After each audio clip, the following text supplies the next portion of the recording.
Hello. Hi, how are you? I'm doing well. How are you? Not too bad. A little warm today, but it's not Well, warmer than it was. I mean, if you're feeling the cool breeze the past bad. week or so. Right. Kelly should be on here in a second. And I will Okay. apologize in advance. I have 6 kids, so I'll try to mute if I Okay. can outside. Yeah, no problem. Um, so obviously I sent you the article. That's how we found out about you. Oh, Um, okay. and just real quick before Kelly jumps in, I can tell you. So Kelly started his petition because he was just sick and tired of everybody waiting around to do nothing. And Kelly was starting HIT's petition. Kelly Slater he has an active petition to recall. It Okay. was filed on it made official September 2nd, and then Battleborn Patriots was September 5th, and hmm that's Gail Powers' group. So And Gail Powers is the president. So I've had a lot of involvement with Fight for Nevada being sure, that first petition, and sure. I saw very early on that there was not a lot of I didn't Yeah, have a lot of trust for them, and and, so and right, and Kelly will tell you the same thing. And I right. think we were all in that boat of super excited during quarantine that somebody actually was doing, we thought somebody was doing something about it. We all Right. were like, yeah, let's get on it. I know personally, I did go to that first rally at the Mhm. Grand Sawyer building and Mm. got, pretty involved with it. And so since Mhm. then, I've been spending most of my time recruiting the volunteers that Fight for Nevada said they needed to Right. launch a second petition. Right. And I knew there was no requirement for it, but I understood that from the amount of signatures that we needed, that putting hey Kelly. Hey, Kelly, how are you? Still connecting I audio. think kind of new to him too, so it might take him a second. So, okay, so you two are not involved with Battleborn Patriots. We are not. I was recruiting volunteers for Fight for Nevada for Uh-huh. months with Gail. And then, What's your like, impression of Gail? I've never met the person. What's just a um, quick I don't impression? know her personally. I've spoken to her several times. I mean, I've had a lot of contact with her over the last couple months, Mm. but uh, it really, and Kelly and I discussed this after I saw the article, but I have been asking for more than a couple weeks now. There's something bigger going on behind the picture Hmm? that really makes me, and I'm not like a Wizard of huge, Oz. yeah, I'm not a huge conspiracy theorist, but for how long, like Kelly's page, like the Kelly just started his little recall page. Huh? We've got almost 400 people gathering signatures in a matter of less than 2 weeks, where Fight for Nevada has been trying to Going for gather months. Yeah. volunteers for months. So So, my and I'll share a link to a list of videos that I've been putting together, but just today I just barely finished like putting all the links to all the videos in one spreadsheet where you can just share that one link and you can watch all the okay. videos. And I Yep. made a video a few weeks ago discussing how I think Fight for Nevada is corrupt in its leadership. I think that Right. they're actually intentionally trying to Misleading. sabotage, Right. Distort. corral the. We're on the same page about this. There's some bad players, and it just seems like Governor Sisolak is the one leading Fight for Nevada so that he can protect his governorship. You know what? Let me not to interrupt. Let me, because Kelly's kind of new to the Zoom thing. Let me click over and make sure that he doesn't need help joining. Because hold on one He's second. in. I see him. Oh, he is. You're on mobile phones. Yeah, I see him No, waving. I'm on a computer. Oh, hey Kelly. There you Hi. are. Oh, I just couldn't see you. I wanted to make sure you were in.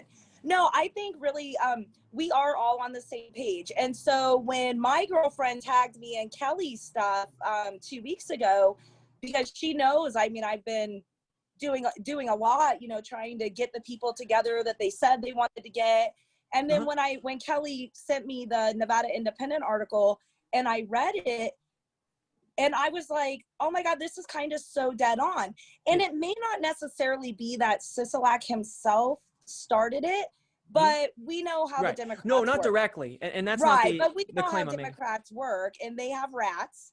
And it could, and I It's not even Democrats. It's the like the Freemasons or the Sure. cabal, the globalists, the deep Sure. state.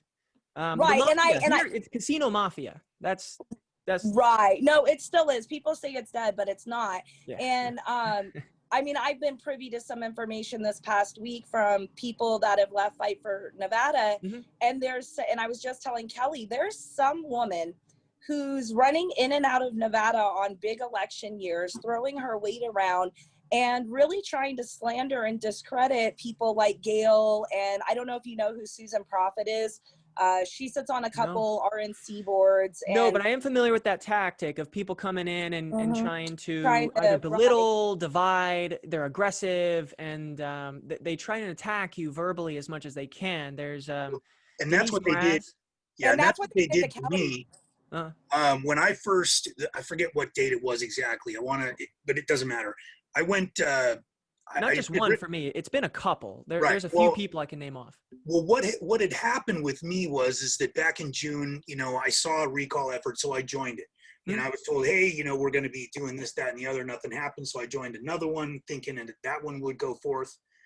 Ended up joining 3. The last one was the one being run by Rudy Clay, whatever his name is. New president of Fight for Nevada. Yeah, right. And so what ended up happening is I decided to write a letter, had enough. I actually drove down to the state office on Washington, found out that the state office building had been closed to the public since March. And as I was leaving, one of the Capitol policemen was coming out of the building, and he basically, I stopped him. We had a good conversation, and he basically told me, he said, the governor has no plans on opening the state until at least April 2021. Mm-hmm. Right. And so right then and there, I was just like, okay, I've had it, because, I'm in entertainment. I'm going to be one of the last people that actually gets to go back to work, regardless of when they open the doors to everything. Mm-hmm. But I came home and downloaded the paperwork to start my own, because I'm one of those people, the only way you can get something done right for you is to do it yourself. You can't rely on other people. Yeah. So I downloaded the paperwork, and then I posted on my own page that this is what happened today, this is what I'm doing, and this is how I'm going forward. Well, no sooner do I do that than I started getting personal friends of mine text messaging me screenshots from Rudy Clay and some other little asshole named Matt Anthony. Hey, I met him too. Yeah, basically threatening me. Threatening me. Oh yeah. Aggressive. Physically that they're going to come to my house and kick my ass. I said, well, you can come on over here. Oh, I didn't get that. And yeah, we'll go for it. I got a liberal turd. Yeah. So, but they basically the whole day, a woman and these 3 other guys started attacking me, just calling filthy names. And, it was just like, I'm sitting there thinking to myself, we're all trying to accomplish the same goal. Yet, no, we're not. No, yeah, well, we're not. We are. You assume we are because on surface value, that's right. All what we're trying to do. And why is it that these people are coming in and just being absolutely rude as opposed to inclusive? We're trying to unify, not divide. But they have an intention to divide. And that's where we're coming to this conclusion that there are people who really are working for CISLAC in the recall campaign. In all of it. And so in not just FFN, but BBP, because even though I don't know Gail, I don't personally know them. I don't hang out with them. You know what I mean? I'm not affiliated. I've been just you really ought to see the video. So I shared in the chat room, in this Zoom chat, the link with the list of all the videos. Episode number 2 in this playlist series will explain how Fight for Nevada is necessary as a group controlled by CISLAC to protect himself from being removed through the only real way. And that is exactly right now where we're all getting stonewalled, because in gathering volunteers, there's a lot of commotion. Yeah. There's over 20,000 people in that page that I know I've spent 4 months of my life soliciting to that page for them. Right. Through every avenue that I possibly know of. And now I'm blocked and kicked out of the group because they saw I'm an admin on Kelly's page. But BBP, because I've had extensive conversations with Gail and Susan, will not kick me out. They are claiming to be very pro. Well, like, hey, if 6 petitions show up, we'll sign them all. Right. They are not being as censored to me as FFN was. Yeah. But did you see the video? I was just asking Kelly if he saw it. Rudy posted a on Tuesday, I think Monday or Tuesday on their this YouTube week. page. I've seen It was on the YouTube page, but it was also on the Recall Sisolak page. But they're literally now blocking us from those 20,000 interested people that have really no affiliate. I can't say all 20,000, but a good majority of them have absolutely zero interest in the bullshit.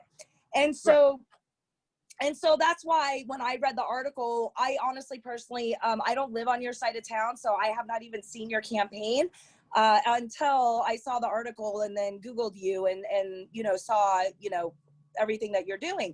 So I asked Kelly, I said, hey, let's reach out to him because, I just read what the article says about what you've been doing and trying to build like an established database of verified voters, because we know that's a huge problem. I want to say one thing before we get more into that. If Sisolak won, where the fuck are the voters?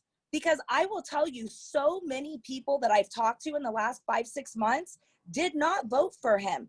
Right. The problem with that is, and I tell everybody this, they ask how he got voted in.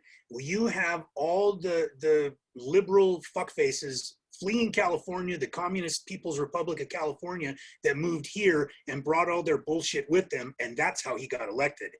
Well, I don't know. Necessarily, like, I don't know. I think there's still something bigger at play there because Sisolak was propped up, and I think I've told you this before, Kelly. Sisolak's campaign was predominantly funded not just by the casinos, but by Robert Eglett. And if you don't know who Robert Eglett is in town, it's, I don't know, they change their law firm name every couple of years, but Robert Eglett financially backed Sisolak and Aaron Ford. He also had a huge dealing in the Cortez Masto and Susie Lee runnings 2 years ago. And I pretty much tell anyone in town who, is a Democrat and wants to run for anything to go look up Bob because he'll get you elected. There's something bigger going on. I don't think it's just about the votes. I do think there's some corruption there because now as we're all panning out looking for these voters, these 2018 voters, where are they? Yeah. Because predominantly from everything that I read across, I read a lot. I spend almost my whole day scouring and reading everything, every comment. Maybe a handful of people I can see that say, oh, good, we love him. Right. Yeah, I don't see anybody that says they love him. Right. So we wanted to ask in your database, because you've been, I think, working on this for more than months now, how far have you come on that? I have access to the Secretary of State voter databases. And so I've got access to all the voters in the state. And I have taken all the voters out of, say, the downloads or these zip files, and I put it into my own personal database. And so I've got them all. I could see it really has opened up the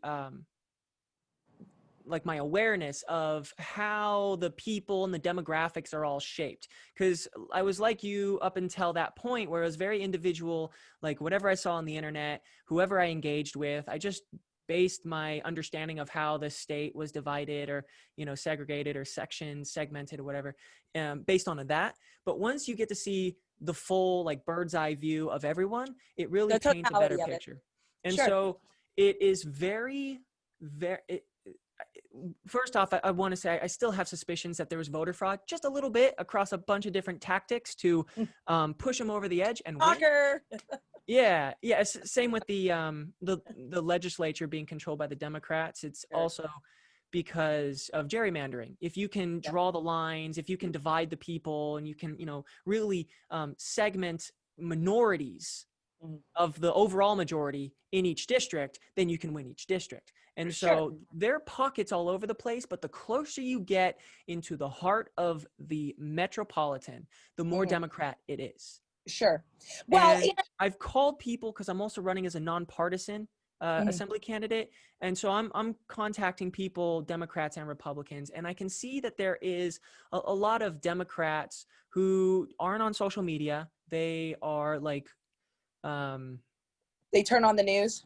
TV news. They're still TV news Yes. all the way. That's all they know. And so, you know, they fall in line with, well, you know, they feel diverse because they watch CNN and NBC and ABC, but it's not, they don't see the oligarchy.